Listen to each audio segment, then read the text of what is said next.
एक लंबे समय पहले सुभद्रपुरम नामक एक गांव में सुभाष नामक एक आदमी उसके माता पिता के साथ रहता था। वो दोनों बहुत मेहनत करके सुभाष को थोड़ा पढ़ाते हैं और सुभाष भी उसके माता पिता के मेहनत के बारे में सोचकर मुझे भी कोई काम करके उन दोनों का सहारा बनना होगा, ऐसे सोचता है। इसी कारण वो नौकरी ढूंढने उस गांव के बाजार को जाता है। ऐसे वो 2 दिन मार्केट में जान पहचान के लोगों को काम के लिए पूछता है, लेकिन सभी ना ही कहते हैं। तब वो आखिर में प्याज की व्यापार कर रहे एक बूढ़े आदमी से काम के लिए पूछता है। क्यों दादा, मुझे तुम्हारे दुकान में कोई काम मिलेगा क्या? मेरा छोटा सा व्यापार है बेटा, तुम्हें देने के लिए मेरे पास कोई काम नहीं है। हाँ, 2 दिन से घूम रहा हूँ दादा, कोई काम नहीं मिल रहा है, इसीलिए तुमसे पूछा मैंने। ऐसे दुख में कहता है, यहाँ काम करने से बेहतर तुम कोई व्यापार कर लो बेटा। मेरे पास व्यापार करने के पैसे कहाँ से आएंगे दादा? उतने पैसे ही होते तो मैं नौकरी के लिए सबको ऐसे पूछ क्यों लेता? बूढ़ा व्यापारी थोड़ी देर सोचकर, मेरा भी कोई अपना नहीं है, हर रोज मेरी कमाई से थोड़ा मैं बचत के लिए रखता हूँ, वो पैसे मैं तुम्हें दूंगा, उससे तुम कोई व्यापार शुरू कर लो, लेकिन सिर्फ एक शर्त पे, तुम्हारे कमाई के लाभ से थोड़ा हिस्सा मुझे भी मिलना चाहिए, तभी दूंगा। ऐसे कहता है, तुम मेरी इतनी मदद कर रहे हो तो मैं हिस्सा क्यों नहीं दूंगा दादा? अब से तुम भी हमारे घर आकर हमारे साथ रहो दादा, अगर तुम्हें ऐतराज ना हो तो। ठीक है बेटा, मैं तुझे पैसे दे दूंगा, उन पैसों से तुम्हें कौन सा व्यापार करना है इसका फैसला करो। ठीक है दादा, ये कहकर वो वहाँ से अपने घर चले जाता है। उस रात बहुत सोचने के बाद वो फैसला करता है कि उसे पानी पूरी का व्यापार करना है। अगली सुबह सुभाष बाजार जाकर उस बूढ़े व्यापारी से ऐसे कहता है, दादा, मैंने पानी पूरी का व्यापार करने का फैसला लिया है।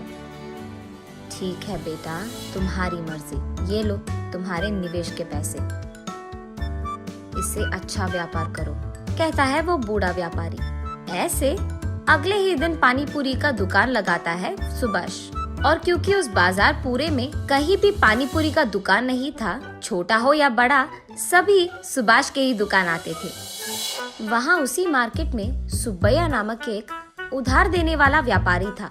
उसको इस बात का नाज था कि उससे पैसे लिए बिना उस पूरी बाजार में किसी ने भी कोई व्यापार शुरू नहीं किया। वो हमेशा यही सोचता था कि इस सारे बाजार में सबको मेरे ही पास आना होगा। हाँ, इसीलिए वो हर रोज उस बाजार में मौजूद हर दुकान में जाकर उसका हफ्ता लेकर उस दुकान में जो पसंद आए वो मुफ्त में ले लेता था। उसने एक भी बार किसी भी चीज के पैसे नहीं दिए थे।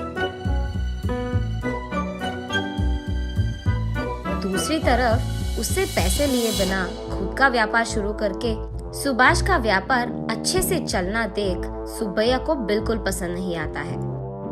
और इतना ही नहीं, सुब्बैया को पानी पूरी खाने का बहुत मन था, लेकिन सबसे जैसे वो मुफ्त में लेता है वैसे वो सुभाष से नहीं ले पाता, इसीलिए उसे जाने में दिक्कत होती थी। इसीलिए वो सोचते रहता है कि कैसे करे।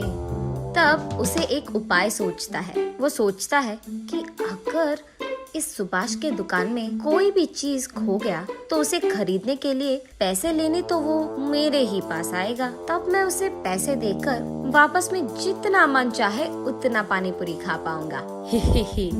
ये फैसला करके वो रात में सबके दुकान बंद करने तक वहीं रहकर सुभाष के दुकान से रसोई के सारी चीजें चुरा लेता है। अगले दिन जब सुभाष अपने दुकान खोलता है तो वो देखता है कि रसोई में सामग्री पूरा गायब है। अरे रे, खाना बनाने की सामग्री कहाँ है? अयो, अब क्या करे? वो ऐसे परेशान रहता है जब वहाँ बूढ़ा व्यापारी आता है। बात जानकर, हाँ, अब चिंता करके कोई फायदा नहीं बेटा, पहले ये सोचो कि सामग्री कहाँ से लाया जाए। ऐसे कहते हैं, व्यापार शुरू करके कुछ ही दिन हुए हैं दादा, इसीलिए मैंने कोई पैसे नहीं बचाए, अब क्या करूँ मैं? ठीक तभी सुब्बैया वहाँ पहुँचकर कहता है, हाँ, इतनी सी बात, अब जो गया वो गया, उसके लिए अब चिंता की क्या जरूरत है? वो सामग्री खरीदने के पैसे मैं दे दूंगा, बस जल्दी अपना काम शुरू कर लो, ऐसे कहता है। सुब्बैया के बारे में जाने बिना सुभाष उस बूढ़े व्यापारी के कहने से पहले ही, बहुत धन्यवाद साहब, सही समय पर मेरी सहायता कर रहे हैं आप, ऐसे कहता है। फिर सुब्बैया सुभाष को पैसे देके वहाँ से चले जाता है। ये क्या है बेटा, आगे पीछे सोचे बिना तुमने बस सुबह से पैसे ले लिया।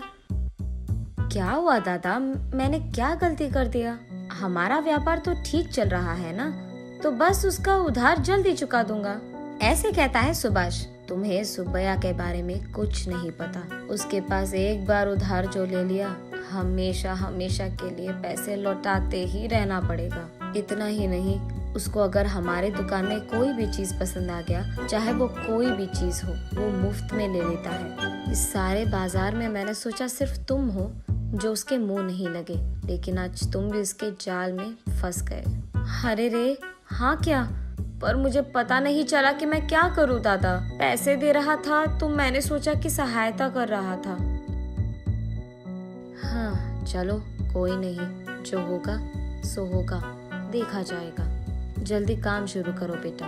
ऐसे वो दोनों अपने अपने व्यापार शुरू करते हैं। शाम होने पर सुब्बैया सुभाष के पास आकर एक प्लेट पानी पूरी दो, ऐसे कहता है। तब सुभाष उसे एक प्लेट पानी पूरी देता है। उसके खाने के बाद एक और प्लेट पूछता है और उसके बाद एक और प्लेट और एक और प्लेट खाकर कहता है, बाबू सुभाष, आज के जितने पैसे तुझे मुझे देने हैं उसमें आधा पानी पूरी का बिल समझकर बाकी आधा दे दो, ऐसे कहता है। ये सुनकर सुभाष चौंक जाता है। अब कुछ नहीं कह पाता है, इसीलिए वो बाकी के पैसे सुब्बैया को उधार के पैसे समझकर दे देता है।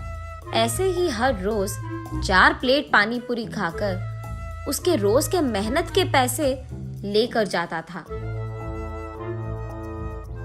इस कारण सुभाष को समझ में नहीं आता है कि वो कितना कमा रहा है और कितना गवा रहा है। अगर ऐसे ही चलता गया तो मैं उधार के पैसे कभी नहीं चुका पाऊंगा और आगे नहीं बढ़ पाऊंगा। नदी के किनारे एक पेड़ के नीचे बैठ जाता है। वहीं से गुजर रहे एक साधु उसे देख उसके पास आकर कहते हैं, क्या हुआ बेटा, इतने चिंतित बैठे हो, सब ठीक है? तब जो कुछ भी हुआ सुभाष उन्हें समझाता है। इतना ही, ये कहकर उनके बैग से एक प्लेट निकालकर उसे सुभाष को देकर ऐसे कहते हैं, ये एक माया प्लेट है, इसमें जो भी डालो एक के बाद एक आते ही रहेगा, लेकिन ये एक ही बार काम करेगा।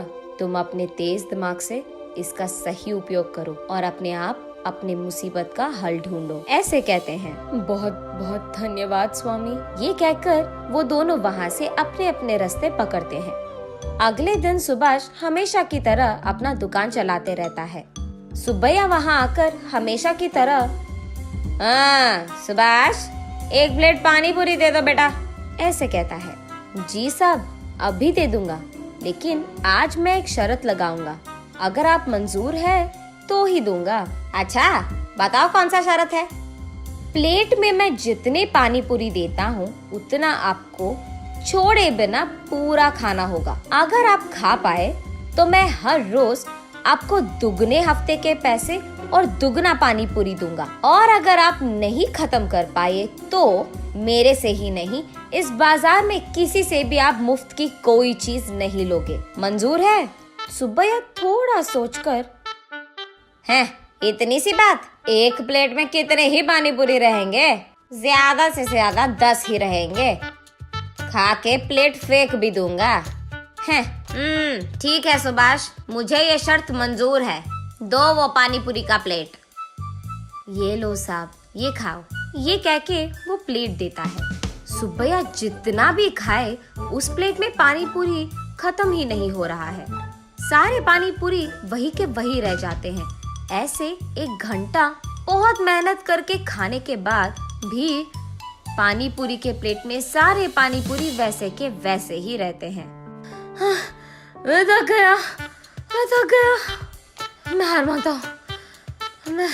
मानता हूँ, ऐसे कहकर वो अपने पेट पे हाथ रखकर अपने आप को खींचते हुए उसके घर पहुंचता है। ये देख उस बाजार में सारे दुकानदार सुभाष की शुक्रिया अदा करते हैं कि उसके वजह से उनके मुसीबतों का हल मिल गया। और सुभाष अपने मन में साधु का धन्यवाद करता है